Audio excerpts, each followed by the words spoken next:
This week on the Erotic Awakening Podcast, episode 750, Prepping for Weekend Events, and Pillion, a new DomCom.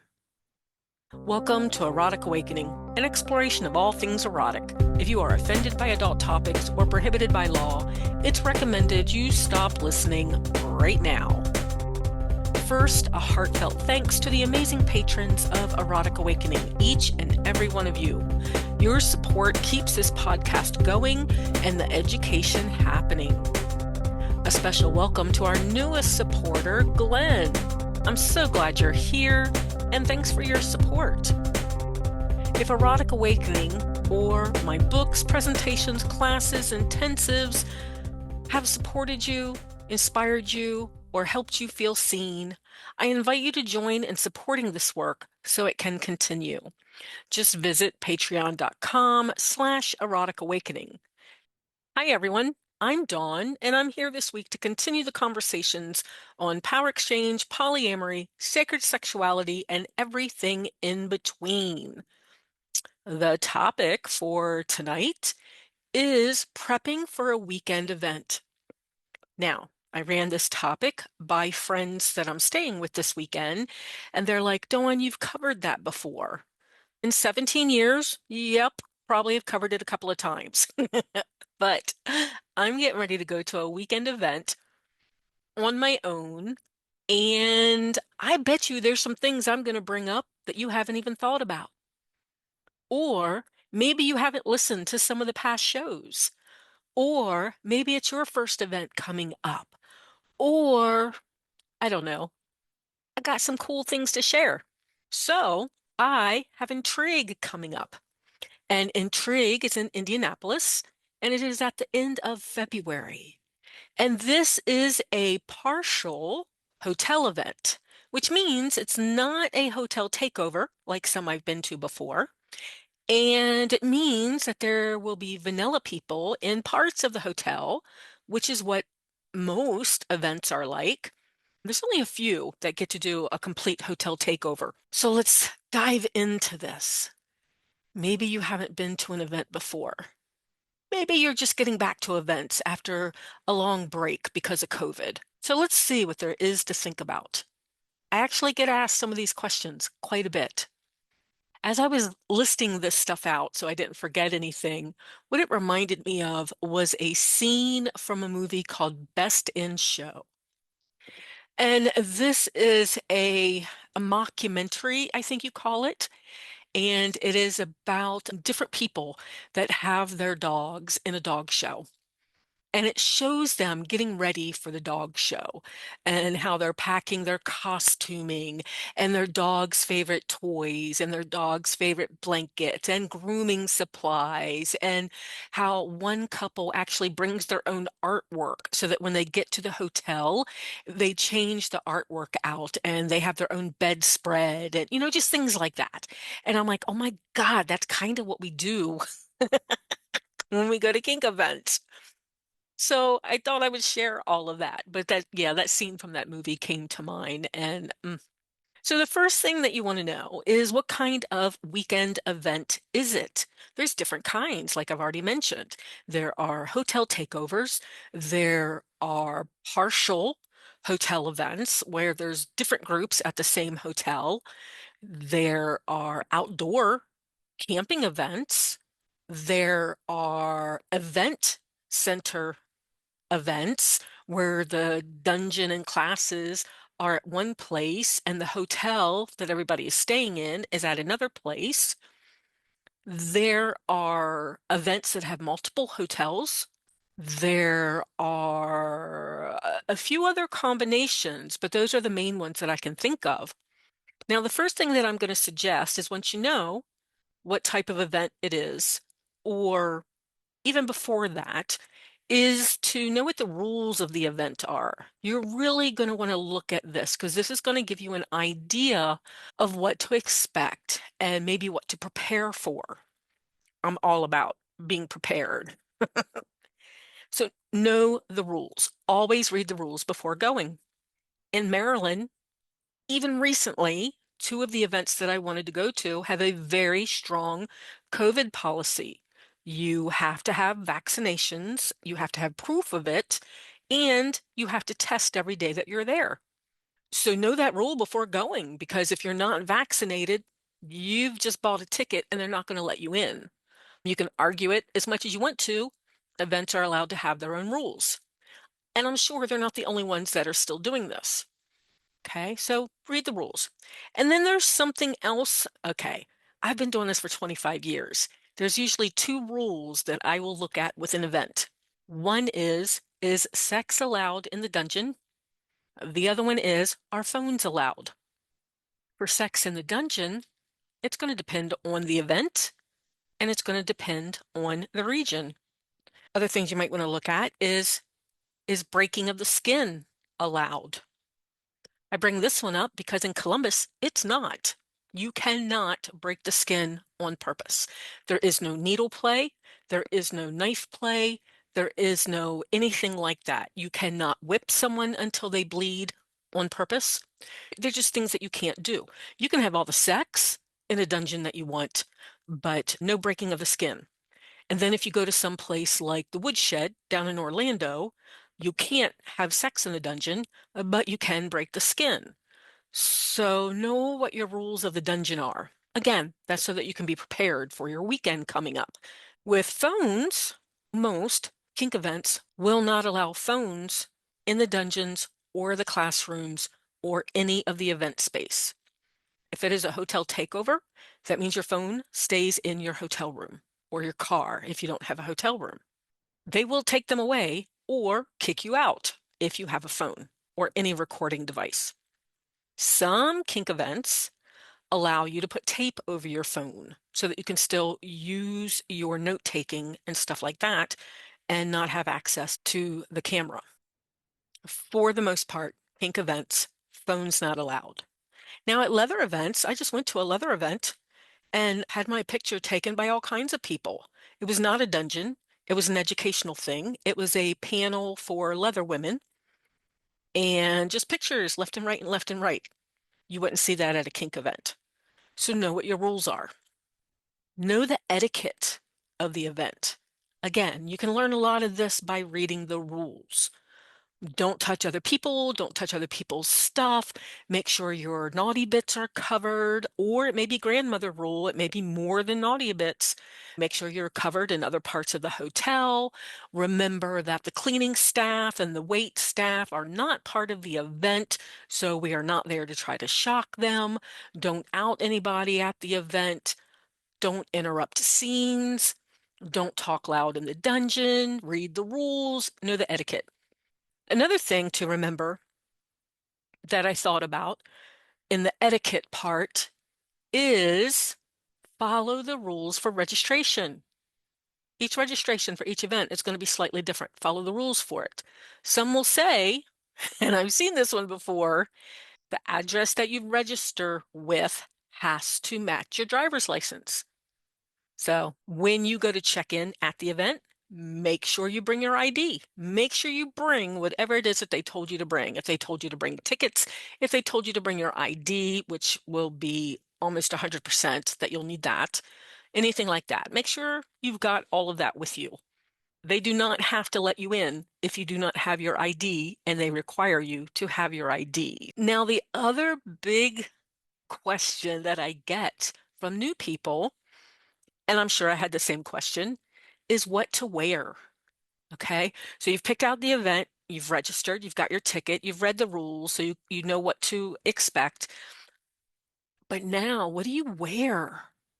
Okay, well, at a kink event, you can almost wear whatever you want to. Almost, almost. I end up having a packing list that I've used for 25 years. I just used it this morning to come to a friend's house so that I wouldn't forget anything. But in this list, I have a column for regular clothes. Maybe I have a favorite pair of pajamas or something. So I want to have regular clothes, a pair of pants to go out in public with, whatever it is that you need for that. I have another column that has fetish clothes or costuming. This is where I put my kilt, my thunder thighs, my lacy bra, God, I have a circus dress. I have all kinds of ways. Oh, I have a new thing I'm going to be wearing at Intrigue, and I'm not telling anybody until I get pictures. I've already thought about my costume. The thing is 2 weeks away, and I'm probably late to the game because I just started thinking about it.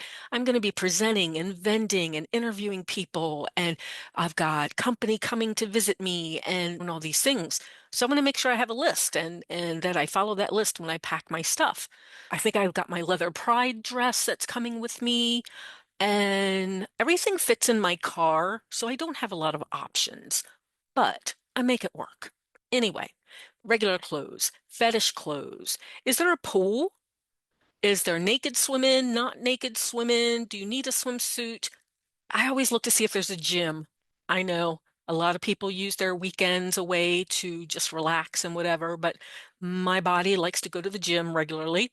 So I look to see if the hotel has a gym, and I look at pictures to see what kind of gym it is. If I'm going to Kinky College in Chicago, they've got a fucking fantastic gym that I make sure to go to if I'm in that hotel. So, with that in mind, I'm bringing a swimsuit if they have a pool and there's no naked swimming. Those usually only happen in a hotel takeover. I will bring my exercise clothes. I will bring my fetish clothes, my regular clothes, and if it's not a hotel takeover, or even if it is, I'm going to bring a cover up so that I can wear my nice costume or whatever. And I'm going to cover up and not show it off in the hotel because I don't want people asking questions as to what kind of event it is.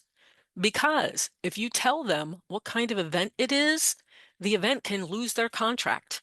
You have outed everybody at that event. So cover up, cover up. Eh. If I ever get caught in something that is kind of risque, a cover up. If it's something else, I just tell them I'm going to an event that has a costume contest and leave it at that. I have on my packing list my makeup, my extra stuff like my elf ears and my horns and my tail and maybe my ankle bells and things like that. I wrote this list earlier and realized this was going to take the whole show. There's so much stuff to think about and be prepared.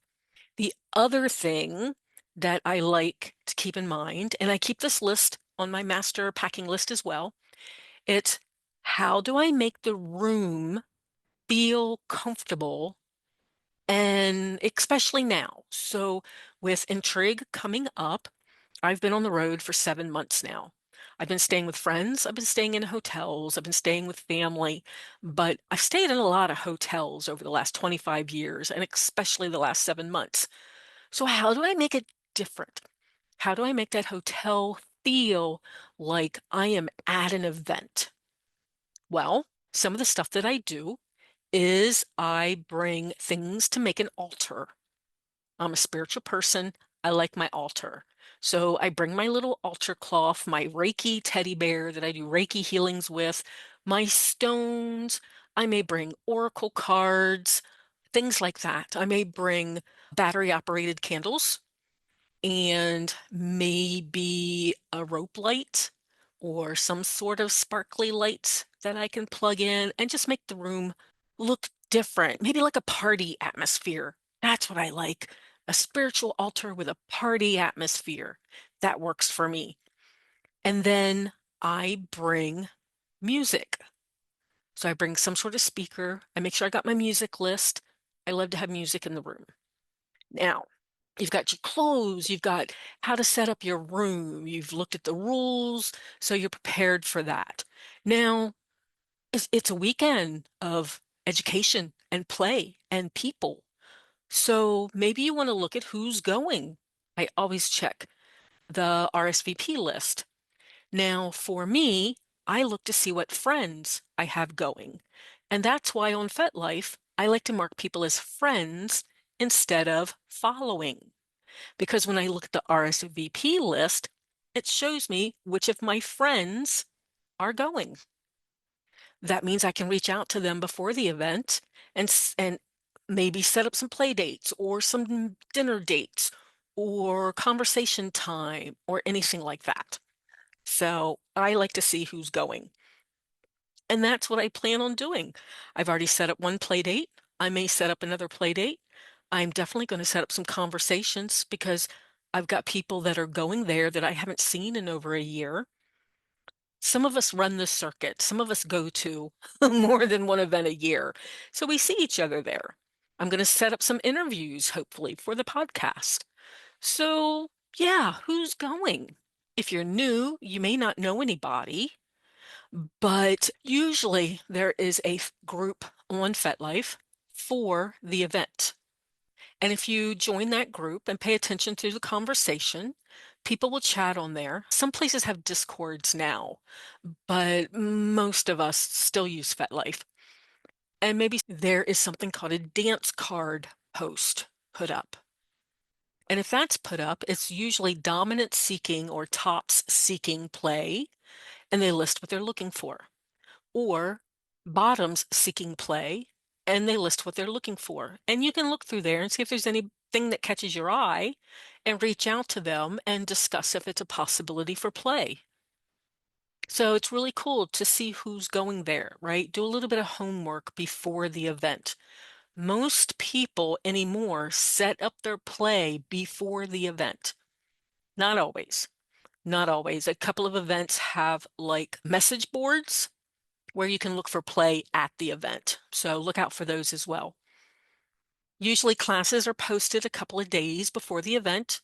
Don't look for them to be posted with their times and days too far ahead of the event, because as a producer, as the person that has had to schedule presenters and classes, there's a lot of moving parts with an event and with setting up a schedule. So we don't usually put it out.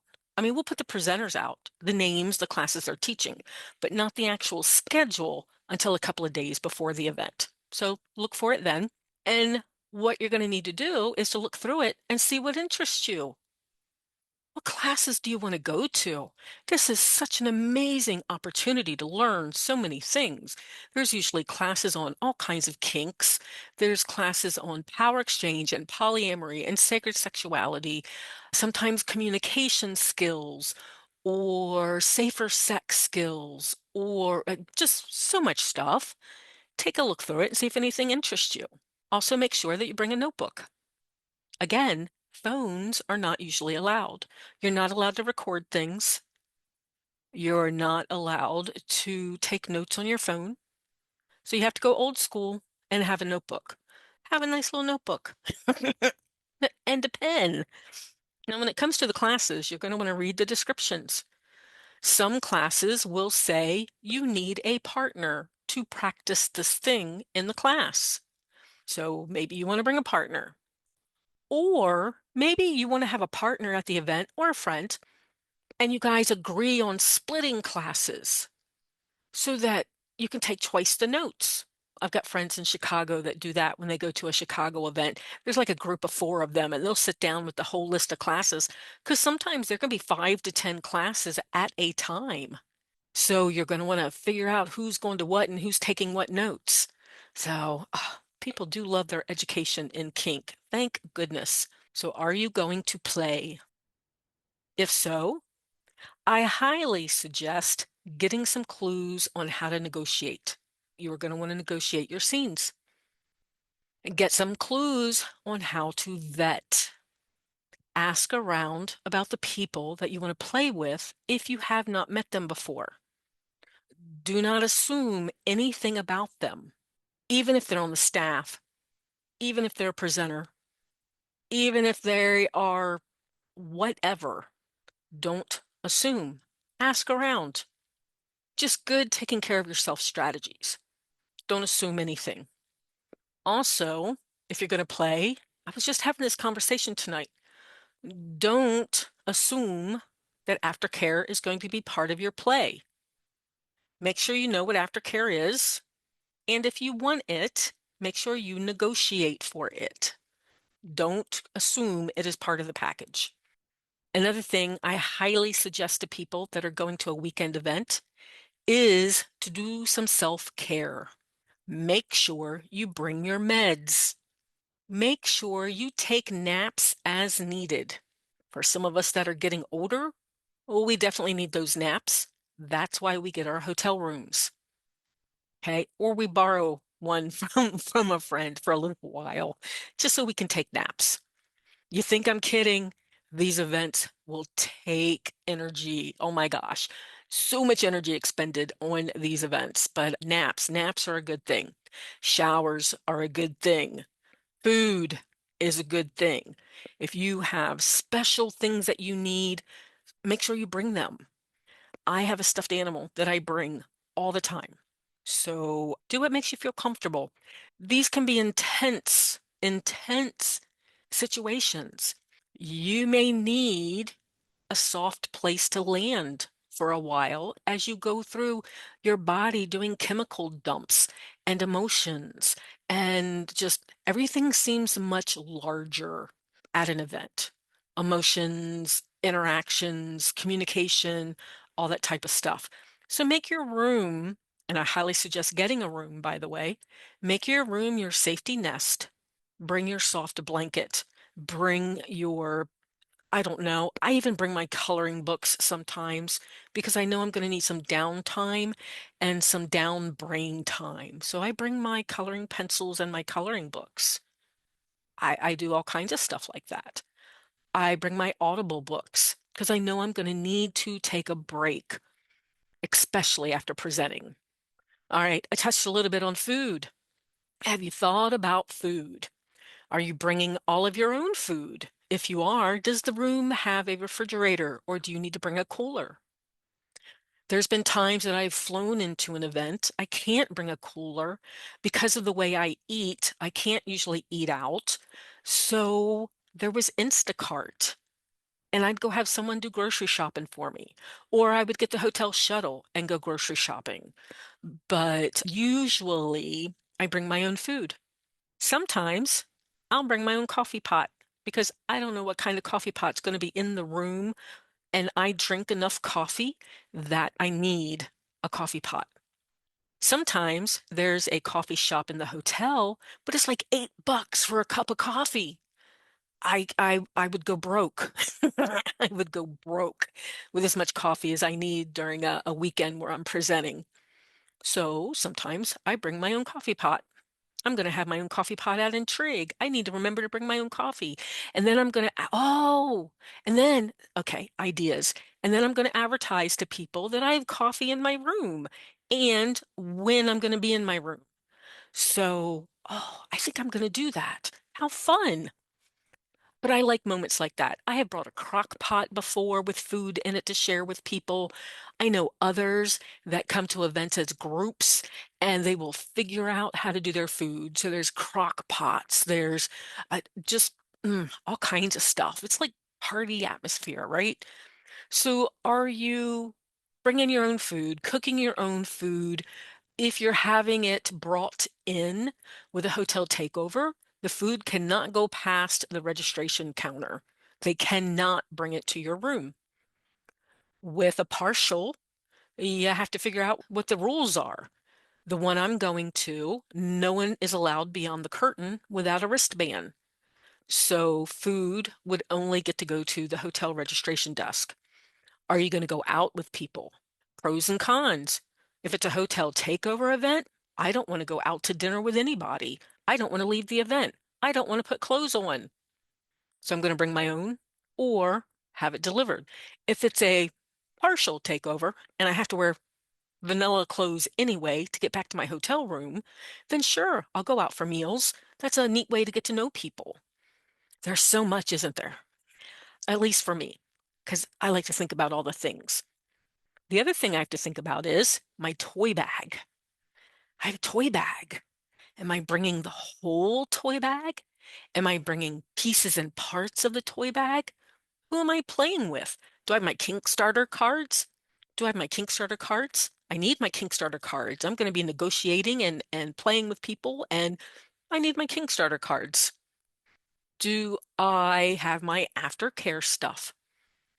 I'm a bottom. I like aftercare. With the person that I have set up, I'm really going to want aftercare. So I'm bringing my own hooded aftercare blanket. I am bringing my own water bottle. What am I going to bring for grounding? I'm probably going to bring a stone. I have a carnelian egg as stone. And I think I'm going to bring that for grounding because sometimes I bring like gluten-free crackers or chocolate or something like that. I'm going to have my aftercare blanket. I need to find out from the person I'm doing needles with if I'm bringing my own needles or if they're bringing theirs. So much stuff to think about. I might end up bringing chocolate. Chocolate is always good grounding, and it's good to give out to people. I know some people that give out little trinkets.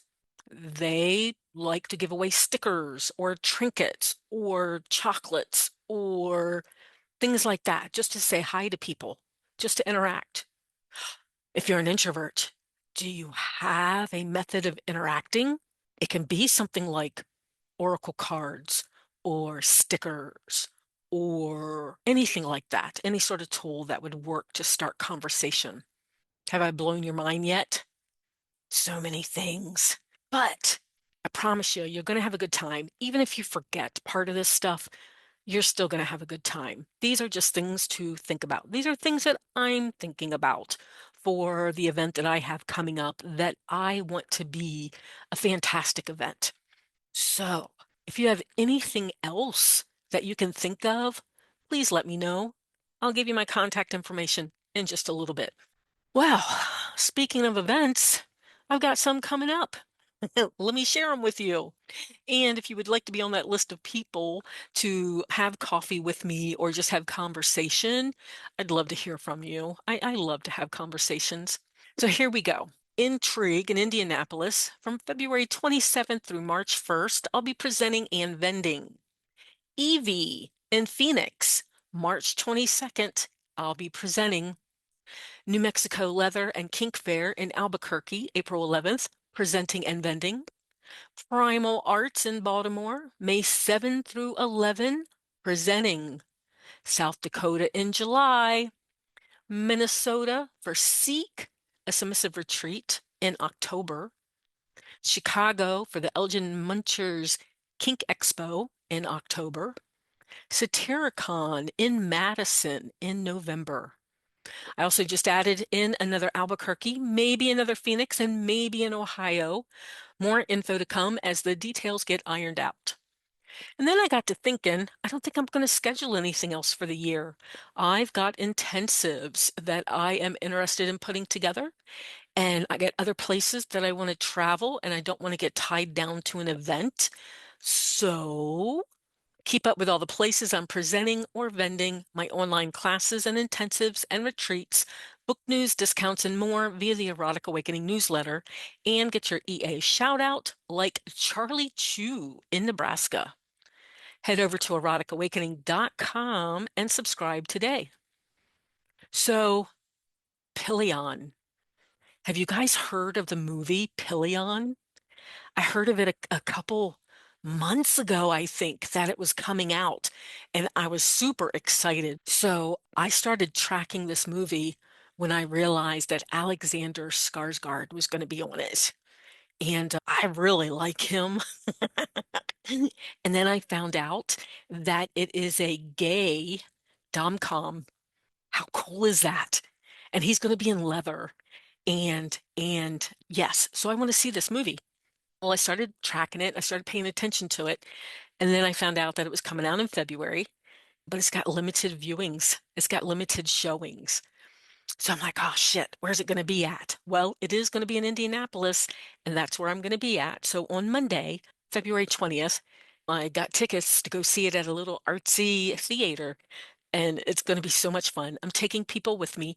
And yes, so Pillion, it's a gay dom-com starring Alexander Skarsgard and Harry Melling. It's a compelling character study of two men entering a BDSM relationship. Colin, a timid man, meets Ray, a confident biker gang leader who initiates him into a submissive relationship, challenging Colin's mundane existence and prompting personal growth through their unconventional dynamic. Oh, it's going to be so hot. I just saw another trailer for it. And I saw the trailer through an article that has Race Bannon mentioned in it. So I was on Fetlife and I saw come across my feed a post by Race Bannon. And he got to go to the show premiere in San Francisco and actually interview a couple of people.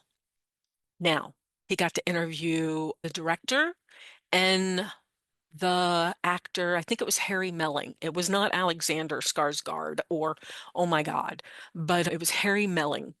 Now, Race Bannon, for those of you guys that don't know, he is literally a leather icon.